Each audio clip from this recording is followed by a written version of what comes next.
Vous êtes ici, encore même sur le site de notre fabrication actuelle, sur la moraine glaciaire.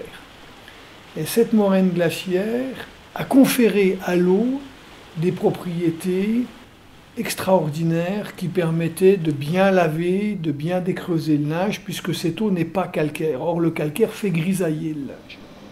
À l'époque, nos arrière-grands-parents effectuaient du blanchiment sur pré. Ils avaient besoin d'avoir des grands prés bien plats, mais propres pour ne pas tacher le linge.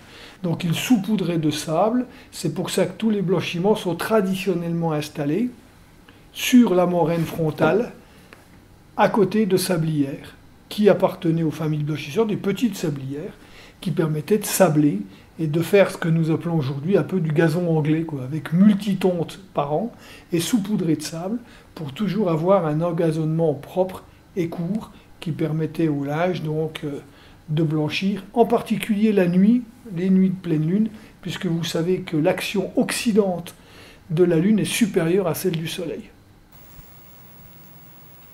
Le textile dans les Vosges, ce n'est pas une génération spontanée, hein. Il y a eu plusieurs raisons qui ont fait qu'il y a du textile dans les Vosges.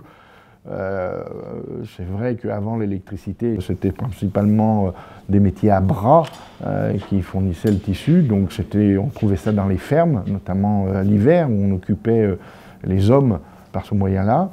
Et lorsque l'électricité est arrivée, les métiers sont descendus dans les vallées. Il y avait une population abondante, une main-d'œuvre plutôt bon marché, donc ça s'est bien implanté dans les vallées.